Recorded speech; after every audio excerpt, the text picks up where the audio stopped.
अस्सलामुअलैकुम, welcome everyone. आज हमारा code of civil procedure 1908 collection number 41 है और आज हमने पढ़ना है ऑर्डर नंबर 1 का rule number 6 and 7। Last lectures के अंदर हमने पिछले रूल्स को डिस्कस कर लिया है, तो ठीक है, तो पिछले रूल्स देखने हो तो उन लेक्चर्स को देखें। ठीक, तो आज का लेक्चर शुरू करते हैं। तो जो रूल नंबर 6 और 7 हैं, ये दोनों भी डिफेंडेंट्स के ज्वाइंडर से रिलेटेड है, यानी कि रूल नंबर 3 की ही कंटिन्यूएशन में है। ठीक है, जो रूल नंबर 6 है वो सिर्फ और सिर्फ कॉन्ट्रेक्चुअल लायबिलिटीज़ के ऊपर डिपेंड करता है कि जब कोई डिफेंडेंट्स किसी कॉन्ट्रैक्ट की बेसिस पर लायबल होंगे तब फिर क्या सूरत हाल होगी। और रूल नंबर 7 अल्टरनेटिव रिलीफ की बात करता है। दोनों को डिस्कस करते हैं। तो जो रूल नंबर 6 है, जैसे अभी मैंने आपको बताया, किसके ऊपर एप्लीकेबल है, सिर्फ और सिर्फ कॉन्ट्रैक्ट्स के ऊपर एप्लीकेबल है, जब कॉन्ट्रेक्चुअल लायबिलिटीज़ के ऊपर एप्लीकेबल है। और कौन सी कॉन्ट्रेक्चुअल लायबिलिटी, सेवरल लायबिलिटी, या कौन सी होगी, ज्वाइंट एंड सेवरल लायबिलिटी होगी। इन दो किस्मों की जो लायबिलिटीज होंगी कॉन्ट्रेक्चुअल, इन पर सिर्फ रूल नंबर 6 एप्लीकेबल है। ठीक है, तो रूल नंबर 6 पर जाने से पहले यहाँ पर हम क्या चीज़ डिस्कस कर लेते हैं, इन शॉर्ट कॉन्ट्रेक्चुअल लायबिलिटीज़ को डिस्कस कर लेते हैं। ठीक है, तो जो कॉन्ट्रैक्ट के बेसिस पर लायबिलिटीज़ होती हैं वो कितने किस्म की होती हैं, 3 किस्म की होती हैं। पहली कौन सी है, ज्वाइंट लायबिलिटी, दूसरी होती है सेवरल, और तीसरी हमारे पास कौन सी है, ज्वाइंट एंड सेवरल लायबिलिटी। तीनों की शॉर्ट डेफिनेशन देखते हैं। ज्वाइंट लायबिलिटी किसे कहते हैं, ज्वाइंट का मतलब क्या है, मुश्तरका, यानी कि शेयर्ड लायबिलिटी जो इनडिविजिबल हो, जो कि डिवाइड ना हो सकती हो। Liability which is shared by 2 और मोर पर्सन्स, के जब तमाम लोग इक्वली लायबल हो। फॉर एग्जाम्पल, ए और बी, एक शख्स है सी, उससे 1 लाख रुपए का लोन लेते हैं। ठीक है, और ये प्रॉमिस किस किस्म का करते हैं, दे प्रॉमिस ज्वाइंटली टू पे 1 लाख टू सी। ये यहाँ पर कैसा प्रॉमिस करते हैं, ज्वाइंट प्रॉमिस करते हैं कि ये दोनों इसे सी को ये अमाउंट अदा करेंगे। ठीक है, तो यहाँ पर ए और बी की जो लायबिलिटी है वो शेयर्ड लायबिलिटी है। ठीक है, इसी तरह दूसरी लायबिलिटी किस किस्म की है, सेवरल लायबिलिटी। सेवरल का मतलब क्या है, यानी कि अलग अलग, जो कि डिविजिबल हो, जो डिवाइड हो सकती हो। When all parties are liable for just their own respective obligation, जब हर एक पार्टी सिर्फ और सिर्फ अपने ऑब्लिगेशन की हद तक ही लायबल हो, जवाबदेह हो, इसे हम क्या कहते हैं, सेवरल लायबिलिटी। फॉर एग्जाम्पल, ए और बी सी से 1 लाख रुपए का लोन लेते हैं और प्रॉमिस किस किस्म का करते हैं, दे प्रॉमिस सेवरली टू पे। सेवरली का क्या मतलब यहाँ पर, यानी कि फॉर एग्जाम्पल ए कहता है कि वो अपने हिस्से के 50,000 इसे देगा और बी कहता है वो अपने हिस्से के 50,000 रुपए इसे देगा। ठीक है, तो या ए कहता है कि वो 60,000 पे करेगा, बी कहता है वो 40,000 पे करेगा वगैरह। ठीक है, तो यहाँ पर इन दोनों की जो लायबिलिटी है ए और बी की, वो अलग अलग है। यानी कि अगर ए पे करता है, बी पे नहीं करता, तो ए बी का रिस्पॉन्सिबल नहीं है। ठीक है, इसी तरह बी भी ए का रिस्पॉन्सिबल नहीं है। तो सेवरल लायबिलिटी वो होती है जो कि डिविजिबल हो, जहां पर हर एक पार्टी सिर्फ और सिर्फ अपने ऑब्लिगेशन की हद तक रिस्पॉन्सिबल हो, अपनी ऑब्लिगेशन की हद तक जवाबदेह हो। इसे हम क्या कहते हैं, सेवरल लायबिलिटी। ठीक है, तो थर्ड कौन सी हमारे पास, ज्वाइंट एंड सेवरल लायबिलिटी। इसका मतलब क्या है कि जब 2 या 2 से ज़्यादा लोग कोई ज्वाइंट प्रॉमिस करते हैं और उसी के अंदर सेपरेटली भी ये प्रॉमिस करते हैं कि वो ये काम करेंगे, तो इसे हम क्या कहते हैं, ज्वाइंट एंड सेवरल। या मींस व्हेन 2 और more persons jointly promise in the same contract, मुश्तरका तौर पे भी वो एक ही कॉन्ट्रैक्ट के अंदर प्रॉमिस करते हैं to do the same thing, लेकिन इसके अलावा separately promise to do the same thing, separately भी वो प्रॉमिस करते हैं अलग अलग भी कि वो ये काम करेंगे। फॉर एग्जाम्पल, ए और बी दोनों लोन लेते हैं 1 लाख रुपए का सी से, तो अब ये किस तरह का प्रॉमिस करते हैं, ए एंड बी प्रॉमिस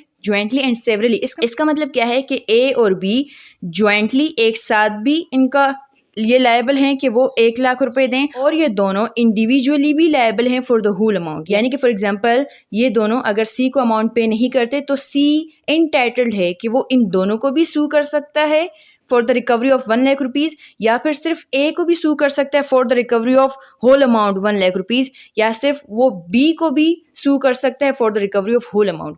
तो ज्वाइंट एंड सेवरल लायबिलिटी कैसी होती है कि जब 2 या 2 से ज़्यादा जो लोग हैं वो मुश्तरका तौर पर भी जवाबदेह हों और ज़ाती और इंडिविजुअली ज़ाती तौर पे भी वो उस चीज़ के अंदर जवाबदेह हों। तो ज्वाइंट एंड सेवरल लायबिलिटी जब होती है, तो अगर उनमें से एक भी पार्टी अगर पूरे ऑब्लिगेशन को फुलफिल करती है, तो बाकी सारे उस ऑब्लिगेशन से डिस्चार्ज हो जाते हैं। ठीक है, तो ये तीनों लायबिलिटीज़ आपको समझ में आ गई। और रूल नंबर 6 का भी मैंने शुरू में एप्लीकेबिलिटी क्या बताई कि ये सिर्फ कौन सी लायबिलिटीज़ के ऊपर एप्लीकेबल है, सिर्फ सेवरल लायबिलिटी के ऊपर, और ज्वाइंट एंड सेवरल लायबिलिटी जब होगी तब रूल नंबर 6 एप्लीकेबल होता है। यानी कि rule number 6 is not applicable in cases of joint liabilities. ठीक है, ठीक है, यहाँ तक आपको लायबिलिटीज समझ में आ गई, यहाँ तक आपको पता चल गया रूल नंबर 6 कौन सी लायबिलिटीज के ऊपर एप्लीकेबल है। अब हम पढ़ते हैं रूल नंबर 6 की लैंग्वेज को। तो रूल नंबर 6 की हेडिंग क्या है, joinder of parties liable in the same contract. और यहाँ पर पार्टीज का मतलब स्पेसिफिकली क्या है, डिफेंडेंट्स। ठीक है, तो रूल नंबर 6 क्या कहता है, the plaintiff may at his option, plaintiff अपनी मर्जी से join as parties to the same suit all or any of the persons severally or jointly and severally liable on any one contract। Plaintiff क्या कर सकता है, किसी एक suit के अंदर किन किन को जोड़ सकता है। अगर वो कॉन्ट्रैक्ट ऐसा था जिसमें वो तमाम पार्टी सेवरली लायबल थी, तो अगर for example severally liable 3 persons हैं तो जो प्लेंटिफ है वो उनमें से किसी एक को सू कर सकता है। लेकिन यहाँ पर क्या है, सेवरल लायबिलिटी में मैंने आपको शुरू में क्या बताया कि वो सिर्फ अपने ही हद तक, अपने ऑब्लिगेशन की हद तक वो जवाबदेह है, बाकियों की जो अमाउंट होगी उसको पेमेंट करने के वो जवाबदेह नहीं है, ठीक है। लेकिन यहाँ पर प्लेंटिफ को इख्तियार दिया हुआ है कि अगर सेवरली भी अगर कोई डिफेंडेंट्स लायबल हैं, अगर वो 3-4 हैं तो प्लेंटिफ किसी एक को भी सू कर सकता है। और इसके अलावा अगर इस तरह है किसी कॉन्ट्रैक्ट के अंदर जो डिफेंडेंट्स हैं वो किस तरह लायबल हैं, ज्वाइंटली एंड सेवरली, तो भी क्या हो सकता है, फॉर एग्जांपल अगर 3-4 लोग ज्वाइंटली एंड सेवरली लायबल हैं तो प्लेंटिफ किसी एक को या किसी 2 को या किसी 3 को सू कर सकता है। लेकिन यहाँ पर क्या होगा, ज्वाइंटली एंड सेवरली में वो किसी एक से भी पूरी की पूरी अमाउंट को रिकवर कर सकता है, ठीक है। और इसके अलावा यहाँ पर क्या बात बताई हुई है, रूल नंबर 6 कहाँ कहाँ और ये एप्लीकेबल होता है। एक तो कॉन्ट्रैक्ट्स के ऊपर तो एप्लीकेबल होता है, including parties to bill of exchange, hundis and promissory notes. इन तमाम में भी जो पार्टीज़ होंगी ये तीनों क्या हैं, ये क्या है, निगोशिएबल इंस्ट्रूमेंट्स हैं। निगोशिएबल इंस्ट्रूमेंट्स किसे कहते हैं, वो तमाम रिटर्न और साइन डॉक्यूमेंट जिसमें क्या होता है, पेमेंट ऑफ मनी की बात होती है, किसी के साथ प्रॉमिस किया जाता है कि अमाउंट पे की जाएगी, या फिर ऑर्डर होता है किसी को और हुक्म दिया जाता है कि वो अमाउंट पे करे, ठीक है। तो ये तमाम क्या कहलाते हैं, नेगोशिएबल इंस्ट्रूमेंट्स। और ये तीनों क्या है, नेगोशिएबल इंस्ट्रूमेंट्स की टाइप्स हैं। सबसे पहले हम देखते हैं प्रोमिसरी नोट को। प्रोमिसरी नोट क्या होता है, फॉर एग्जांपल अगर कोई शख्स किसी दूसरे शख्स से लोन लेता है तो उसे वो क्या लिख कर देता है, प्रोमिसरी नोट। तो ये क्या होता है, एक रिटर्न साइन प्रॉमिस होता है कि जिसमें वो प्रॉमिस करता है कि वो उसे ये अमाउंट रीपे करेगा, वापस देगा, ठीक है। इसके अलावा बिल ऑफ एक्सचेंज किसे कहते हैं, ये प्रोमिसरी नोट का उलट है। इसमें क्या होता है, ये भी रिटर्न होता है, साइन और डॉक्यूमेंट होता है। इसमें क्या होता है, एक पार्टी ऑर्डर करती है किसी दूसरे पार्टी को कि वो एक थर्ड पर्सन को क्या अदा करे, कुछ अमाउंट अदा करे, कोई फिक्स सम ऑफ मनी अदा करे। तो इसके अंदर 3 पार्टीज होती हैं, एक वो जो ऑर्डर कर रहा है, एक वो जिसे ऑर्डर किया जा रहा है, और एक वो जिसे अमाउंट पे करनी है, ठीक है। बात समझ में आ गई। फिर ये जो हंडीज हैं ये क्या है, these are same as bill of exchange, लेकिन इनका यूज़ कब स्टार्ट हुआ है, in the 16th century during British rule in India. बाकी ये भी क्या है, इसमें एक पर्सन को ऑर्डर किया जाता है कि वो अमाउंट पे करे किसी थर्ड पर्सन को, ठीक है। तो hundis and bill of exchange are all together same, ठीक है। तो ये हो गई बेयर की लैंग्वेज। तो क्योंकि रूल नंबर 6 बिल्कुल सिंपल सा है तो आपको यहाँ तक आई होप के समझ में आ गया होगा, ठीक है। तो रूल नंबर 6 प्लेंटिफ्स को परमिट करता है कि जब किसी सूट के अंदर जो पार्टीज हैं वो सेवरली या फिर ज्वाइंट एंड सेवरली अगर लायबल हैं तो ज़रूरी नहीं है कि प्लेंटिफ से तभी सूट फाइल करेगा कि जब तमाम की तमाम अवेलेबल हो। प्लेंटिफ अपनी मर्जी से किसी भी शख्स को सू कर सकता है जो कि सेवरली या फिर ज्वाइंटली एंड सेवरली लायबल हैं। लेकिन एक और चीज़ आपने यहाँ पर क्या जहन में रखनी है कि अगर किसी एक सूट के अंदर 2 लोग सेवरली लायबल हैं और अगर प्लेंटिफ एक को सू करता है दूसरे को नहीं करता, तो बाद में वो सेकंड पर्सन के अगेंस्ट सेकंड सूट नहीं ला सकता, सब्सिक्वेंट सूट नहीं ला सकता, ठीक है। सेकंड सूट नहीं ला सकता उसी सेम कॉन्ट्रैक्ट की बेसिस पर, बिकॉज उस कॉज ऑफ एक्शन की बेसिस पर एक बार कोर्ट ने उस मैटर को सुन लिया, उसको डिसाइड कर लिया, ठीक है। तो अगर सेवरली या फिर jointly and severally liable persons में से प्लेंटिफ अपनी मर्जी से पिक एंड चूज करता है लोगों को, तो बाद में वो जो रिमेनिंग पर्सन्स हैं उनके अगेंस्ट सेम उसी कॉन्ट्रैक्ट की बेसिस पर सूट नहीं ला सकता। ये बात आपने समझनी ज़रूरी है, ठीक है।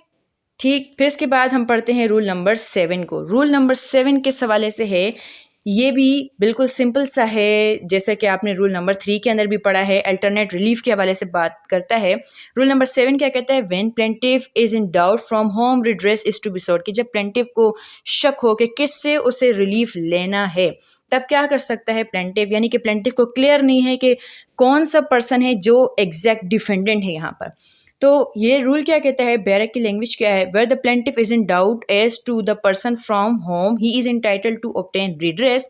जब प्लेंटिफ को डाउट हो कि 2 या 4 लोगों में से कौन से ऐसा शख्स है जिससे वो अपना रिड्रेसल ले सकता है, रिलीफ हासिल कर सकता है, तो फिर क्या कर सकता है वो, ही में ज्वाइन 2 और more persons as defendants in order that the question as to which of the defendants is liable and to what extent may be determined as between all parties. तो वो जिन तमाम लोगों के हवाले से उसे डाउट होगा तो वो उन तमाम लोगों को उस सूट के अंदर डिफेंडेंट बना सकता है और फिर उस सूट के अंदर उनकी जो लायबिलिटीज़ हैं वो फिर डिसाइड हो जाएंगी कि कौन सा जो डिफेंडेंट है वो एग्जैक्टली लायबल है। ठीक है, तो बैरर की लैंग्वेज सिंपल क्या कह रही है कि जब प्लेंटिफ को डाउट हो कि किससे उसने रिड्रेस लेना है तो जिनके हवाले से उसे डाउट है, लेकिन एक चीज़ ज़रूरी है, कंडीशंस कौन सी फुलफिल होनी चाहिए, जो रूल नंबर 3 के हवाले से जो 2 कंडीशंस है, relief arise out of the same account transaction, और दूसरी क्या है, if separate suits were brought common question of law और फैक्ट विल अराइज। वो दोनों कंडीशंस अगर फुलफिल होती हैं तब वो उन तमाम लोगों को ज्वाइन कर सकते हैं। ऐसा नहीं है कि अपनी मर्जी से किसी को भी डिफेंडेंट बनाया जा सके। ठीक है, तो रूल नंबर 3 की कंडीशंस अगर फुलफिल होती हैं तो फिर वो तमाम लोग जिनके हवाले से प्लेंटिफ को डाउट है तो वो उन तमाम लोगों को डिफेंडेंट बना सकता है। इससे हम सिंपल लैंग्वेज में देखते हैं रूल नंबर 7 किस हवाले से, अल्टरनेटिव रिलीफ के हवाले से है। रूल नंबर 7 प्लेंटिफ को परमिट करता है कि जिनके हवाले से उसे डाउट है तो उन्हें वो एक सूट के अंदर लेकर आ जाए और अल्टरनेट रिलीफ क्लेम करे। ठीक है, लेकिन यहीं पर आप एक और चीज़ जहन में रख लें कि जब कोई प्लेंटिफ 2 या 2 से ज़्यादा लोगों को डाउट में डिफेंडेंट बनाता है कि वो किससे रिड्रेस लेगा, किससे रिलीफ हासिल करेगा, तो जब जजमेंट आ जाती है कि इसका रिलीफ किस शख्स के अगेंस्ट बनता है और किस शख्स के अगेंस्ट नहीं बनता, तो जो बाकी रिमेनिंग डिफेंडेंट्स होंगे जो उसने को डिफेंडेंट्स बनाए हुए होंगे तो उनके खिलाफ फिर वो अल्टीमेटली इस तरह है कि वो सेकंड सूट फिर फाइल नहीं कर सकता। उनके खिलाफ फिर वो कोई उस सेम फैक्ट्स की बेसिस पर, सेम चीज़ों की बेसिस पर, सेम एक्ट और ट्रांजेक्शन की बेसिस पर उनके खिलाफ फिर सूट फाइल नहीं कर सकता। ठीक है, फॉर एग्जाम्पल एक जो लैंडलॉर्ड है, एक मालिक मकान है, अब उसे 2 लोगों पर शक है कि इनमें से किन से उसने रेंट रिकवर करना है, तो फिर वो क्या करेगा, एक ही सूट के अंदर दोनों को पार्टी बना देगा, दोनों को डिफेंडेंट बना देगा। अब इस तरह नहीं है कि दोनों से वो अलग-अलग रिकवर करेगा, तो वो अल्टरनेट रिलीफ मांगेगा, दोनों में से जिससे भी रिकवर हो गया, दोनों में से जो भी लायबल होगा उससे वो रिकवर कर लेगा। लेकिन ऐसा नहीं है कि वो दूसरे के खिलाफ फिर सूट फाइल करके कुछ सेकंड सूट फाइल करे और उससे भी रिकवरी करना चाहे, तो ऐसा पॉसिबल नहीं है। ठीक है, होप से यहाँ तक आपको दोनों rules clear. Thank you so much for watching.